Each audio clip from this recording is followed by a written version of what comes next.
চলো চলো সরস্বতী। আরে দাদা তাড়াতাড়ি করুন, খুবই ইমার্জেন্সি। বন্ধুরা, এখানে তো সরস্বতীকে রাধারা সবাই মিলে হসপিটালে নিয়ে যাচ্ছে। চলো তাহলে আজকের গল্পটি দেখে নেই।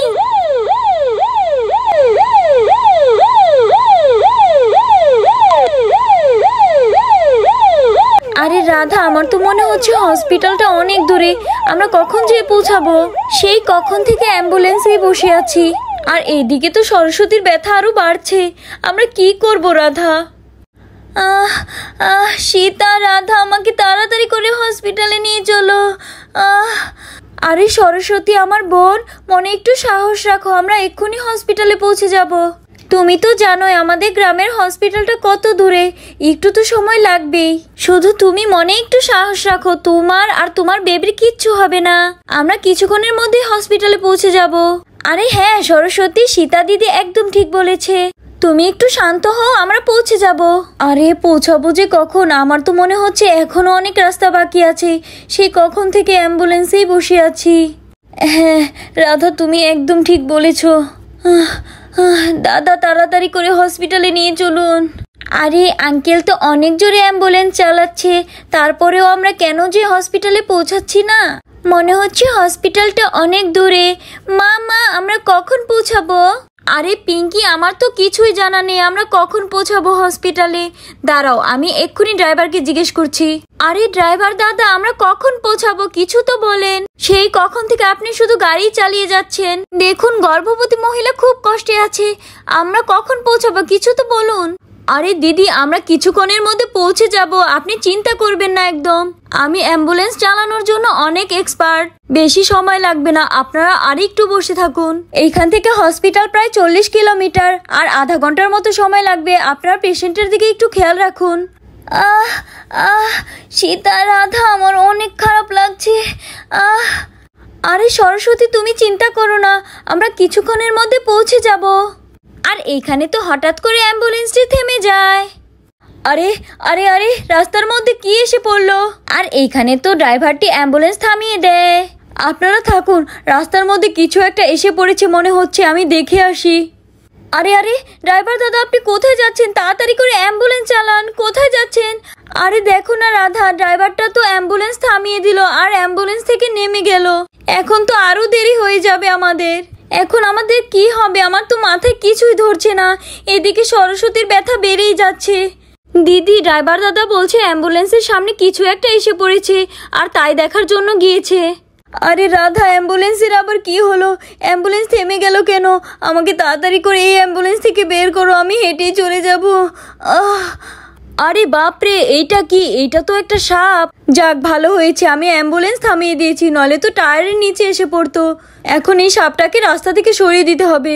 আরে ড্রাইভার আঙ্কেল, কি হয়েছে বলুন আমাকে, কি এসে পড়েছে রাস্তার মধ্যে?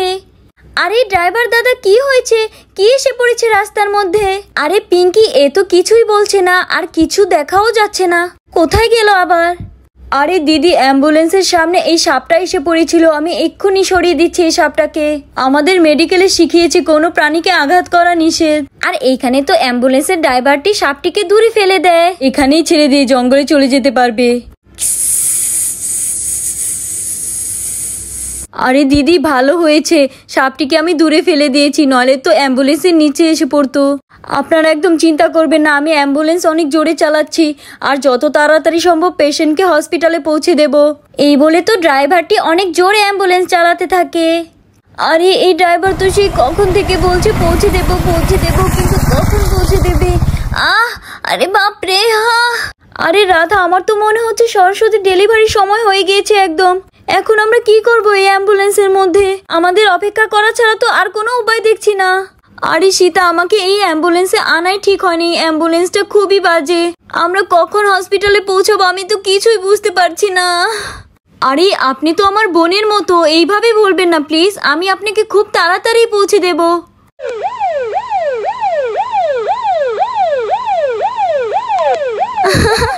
আরে সরস্বতী, তুমি তো অনেক রেগে যাচ্ছ, তোমার একটু পরে বেবি হবে, এই সময় একদম রাগা যাবে না। হ্যাঁ সরস্বতী, রাধা একদম ঠিক বলেছে। আরে দাদা, আপনি আবার অ্যাম্বুলেন্স থামালেন কেন? আরে দিদি, আমার মনে হচ্ছে গাড়ির টায়ার পাঞ্চার হয়ে গিয়েছে, এজন্যই অ্যাম্বুলেন্স বন্ধ হয়ে গিয়েছে। কি বললেন? টায়ার পাঞ্চার হয়ে গেছে?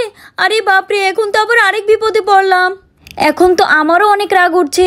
আমারও এখন সরস্বতীর মতো মনে হচ্ছে অ্যাম্বুলেন্সটা খুবই বাজে। আমাদের এই অ্যাম্বুলেন্সে উঠাই ঠিক হয়নি। এইটা কোনো কথা দিদি? অ্যাম্বুলেন্স একটু পরপর থেমে যাচ্ছে, আমরা তো ফেঁসে গিয়েছি। আহ আহ আরে সীতা, রাধা, আমাকে তাড়াতাড়ি এই অ্যাম্বুলেন্স থেকে বের করো। আমি এই অ্যাম্বুলেন্সে যাব না, আমি হেঁটেই চলে যাব। আহ আহ আমি এরকম বাজে অ্যাম্বুলেন্স আর কখনো দেখিনি। আরে সরস্বতী, তুমি এত রেগে যেও না, এটা বাচ্চার জন্য খুবই খারাপ হবে। একটু শান্ত হও, একটু শান্ত হও সরস্বতী, কিছু একটা হবেই। আরে বাপরে, এই টায়ার তো খুব ভালোভাবে পাঞ্চার হয়েছে। এখন আমি ওই গর্ভবতী মহিলাকে কিভাবে হসপিটালে পৌঁছে দেব? আমার তো খুবই চিন্তা লাগছে। এই টায়ার ঠিক করতে না হলেও কমপক্ষে 2 ঘন্টা সময় লাগবে। এখন যে আমি কি করি, আমি কিছুই বুঝতে পারছি না। যাই, ড্রাইভার দাদাকে জিজ্ঞেস করি কতক্ষণ লাগবে, অ্যাম্বুলেন্স কখন ঠিক হবে। আরে দিদি, অনেক সময় লাগবে। আরে অনেক সময় লাগবে নাকি? আপনার কাছে তো এক্সট্রা টায়ার থাকার কথা, ওইটা লাগিয়ে দিন। আমাদের যত তাড়াতাড়ি সম্ভব হসপিটালে পৌঁছাতে হবে। তাড়াতাড়ি করুন না একটু। কি করছেন এইসব? একটু পরপর থেমে যাচ্ছে অ্যাম্বুলেন্স। আরে দিদি, আমাকে মাফ করবেন, আমার কাছে এক্সট্রা টায়ার নেই। আপনি এক কাজ করতে পারেন, আপনি ফোন দিয়ে আরেকটি অ্যাম্বুলেন্স বলে নিন। এই অ্যাম্বুলেন্সের টায়ার ঠিক করতে না হলেও 2 ঘন্টা সময় লাগবে। আপনারা সময় নষ্ট না করে আরেকটা অ্যাম্বুলেন্স বলে নিন। আরে আরেকটা অ্যাম্বুলেন্স বলতে হবে? কিন্তু আমার কাছে তো আর অ্যাম্বুলেন্সের নাম্বারই নেই। আরে দিদি, আপনাকে পেশেন্টের জন্য অন্য অ্যাম্বুলেন্স বলতেই হবে। এই অ্যাম্বুলেন্স তো হসপিটাল পর্যন্ত যেতে পারবে না। আমাকে মাফ করে দিন দিদি। আপনার পরিচিত কেউ আছে নাকি? তাদেরকে একটু বলুন, আমি তো নিয়ে যেতে পারছি না। আমাকে মাফ করুন দিদি। আমি এখন কি করব, কাকে বলবো, আমার কিছুই মাথায় ধরছে না। এখন তো বড় একটা ঝামেলায় পড়ে গেলাম। আরে দিদি, কি হলো? টায়ার কি ঠিক হয়েছে নাকি? আরে না রাধা, ঠিক হয়নি। কি, অ্যাম্বুলেন্স এখনো ঠিক হয়নি? এখন আমরা কি করব? কিভাবে সরস্বতীকে হসপিটালে নিয়ে যাব?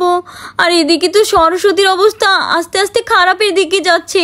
আরে দাদা, আপনি কিছু একটা করুন না, একটা অ্যাম্বুলেন্সকে বলে দিন না। আরে দিদি, এবারও মাফ করবেন। আমার কাছে তো অনেক অ্যাম্বুলেন্সের নাম্বার আছে, কিন্তু আমার মোবাইলটা আমি বাসায় রেখে এসেছি। অভিজিৎ দাদা আমাকে ফোন দিয়েছিল, তখনই কথা শেষ করে বাসায় রেখে এসেছি ফোনটা। কি বললেন? অভিজিৎ? আরে হ্যাঁ, অভিজিৎকে ফোন দে, ও তাড়াতাড়ি করে এসে পড়বে। যাক বাবা, ভালোই হয়েছে অভিজিতের কথা মনে এসে। যাই, তাড়াতাড়ি করে আমি অভিজিৎকে ফোন দিয়ে আসতে বলি। চলো এবার পাঞ্চারটা ঠিক করার চেষ্টা করি, দেখি ঠিক হয় কি না। আরে আমি তো এখানে বসে বসে বোর হয়ে যাচ্ছি। আহ আহ রাধা, রাধা, আমি আর পারছি না। সরস্বতী, শান্ত হও, কিছু একটা ব্যবস্থা হবে। এভাবে ভেঙে পড়লে চলবে না। যাক বাবা, অভিজিৎকে তো এখন ফোন দিয়ে দিয়েছি। অভিজিৎ যে এখন কখন আসবে? তাড়াতাড়ি আসলে অনেক ভালো হবে। আরে দাদা, আপনার পাঞ্চার ঠিক হয়ে গিয়েছে? আরে এখন আর ঠিক হলে কি হবে? আর তখনই রাধার স্বামী স্কুটি নিয়ে অ্যাম্বুলেন্সের কাছে এসে পড়ে। আরে বিষয়টা তো খুবই খারাপ হয়েছে। আরে অ্যাম্বুলেন্সের কাছে তো এসেই পড়েছি। আরে বাহ, আঙ্কেল এসে পড়েছে, আঙ্কেল এসে পড়েছে। আরে দিদি, আমি স্কুটি নিয়ে এসে পড়েছি। আপনারা একটু সরস্বতীকে ধরে নিয়ে আসুন, ওকে তাড়াতাড়ি হসপিটালে নিতে হবে। হ্যাঁ হ্যাঁ দাদা, আমি এখনই যাচ্ছি, পেশেন্টকে বের করে নিয়ে আসছি। যাক বাবা, অভিজিৎ তো খুবই তাড়াতাড়ি এসে পড়েছে। যাই, সরস্বতীকে নিয়ে আসি। দিদি, আস্তে আস্তে, ধীরে ধীরে। হ্যাঁ হ্যাঁ দাদা। যাক, অবশেষে বিপদ কাটলো। অভিজিৎ, আমরা ভালো মতো বসে পড়েছি, তুমি স্কুটি চালাও, তাড়াতাড়ি করে হসপিটালে নিয়ে চলো। হ্যাঁ হ্যাঁ দিদি, একটু ভালো মতো বসুন।